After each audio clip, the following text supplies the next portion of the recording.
Now come on, y'all. We can't waste time arguing. There could still be survivors out there. We need to hunt them down and kill them. And eat their flesh! Evil. A purer form never there was. I recently rewatched all of South Park up to the most recent season, that being 26 as of the recording of this video. Oh, what's the matter, Megan? You sad because how they portrayed you? Shut up! Annoying attention-seeking douche canoes aside, I was reintroduced to the Woodland Creatures, and holy shit, I forgot how delightful this episode was. Naturally, there isn't a crazy amount of info on these characters since they only appear in 2 episodes, so this episode's gonna be a little light, and it's a welcome break from just films, I'd say. They do appear in South Park: The Fractured Butthole, but I'm gonna base their build solely on the show, since in the game they have some extra abilities, such as a heal, which doesn't feel very satanic critter to me. If you like me branching out from strictly films into shows and video games, let me know in the comments below, right after you subscribe and like the video. Obviously, right, you know? So without further ado, let's take a look at the blood orgy having, strawberry shortcake butchering, servants of the devil, the Woodland Creatures. This gathering of creatures includes 12 members. Let's see if I can get through this. There's Squirrely the Squirrel, Barry the Bear, Beaver... There's Squirrely the Squirrel, Barry the Bear, Beavery the Beaver, Chickadee the Chickadee, Deary the Deer, Foxy the Fox, Mousy the Mouse, Porcupiney the Porcupine, Rabbity the Rabbit, Raccoony the Raccoon, Skunky the Skunk, and Woodpeckery the Woodpecker.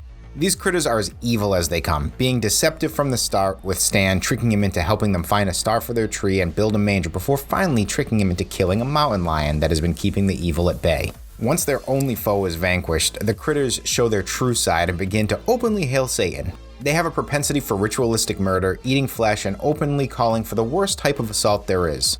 I'm not saying it on YouTube, the censors will come for me and I don't trust them. As for their power set, the critters can summon hellfire walls, as well as a murder of crows and demonic creatures. They are powerful enough to assault and kill Kurt Russell, as well as his team of 12 soldiers. Using their cute and cuddly appearance and charismatic childlike demeanor, these critters can lull anyone into dropping their guard. While they're demonically empowered woodland creatures, they don't get any of the perks you see in other media, such as increased durability. This is evident when Santa comes down and executes every one of them with a standard shotgun. But an argument could be made that it's a magical shotgun since Santa is the one wielding it. Well, that's really it as far as the description of these critters go, so this is like a real light episode. So now let's see how they do as a demonic set of creatures for your tabletop. Blood orgy! Yay! Blood orgy! Blood orgy! Yay! Woodland Critters, tiny beast, chaotic evil, armor class 10, hit points 22, movement speed of 30. They have 12 strength, 10 dex, 13 con, 14 int, 14 wisdom, and a whopping 25 charisma. Their saving throw is charisma. They have damage immunities to necrotic, dark vision up to 20 feet with a passive perception of 12. They speak common and infernal. They are a challenge rating 8. The Woodland Critters' first trait is We Are Legion. The Woodland Critters are a single enemy consisting of 12 individual animals. The critters share a health pool, however, every 10 points of damage, one critter is killed and removed from the count. This also minuses 1 attack from the creature's multi-attack.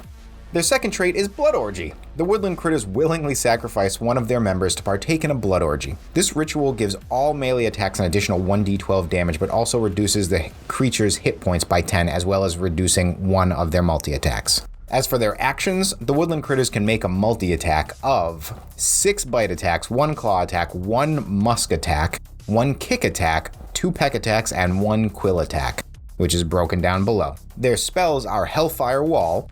One woodland critter summons a wall of hellfire in a straight line extending 10 feet in length and 5 feet in width, reaching 20 feet vertically.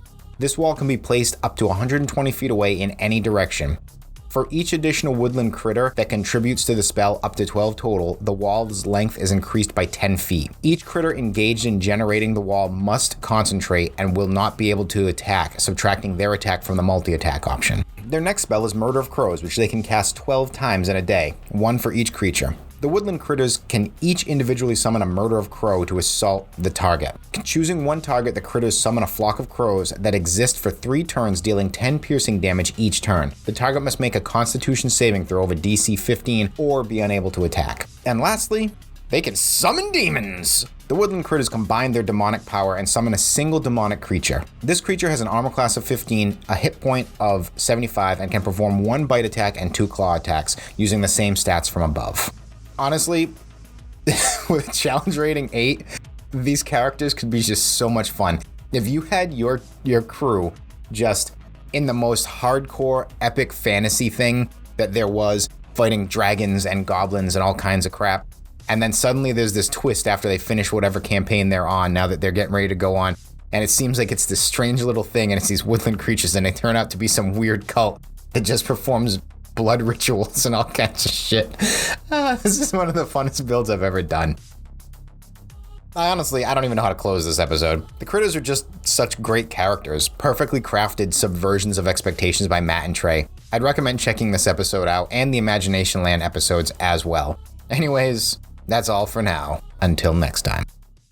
How about we get someone with AIDS to pee in her eye socket so she dies all slow like? Nobody here has AIDS.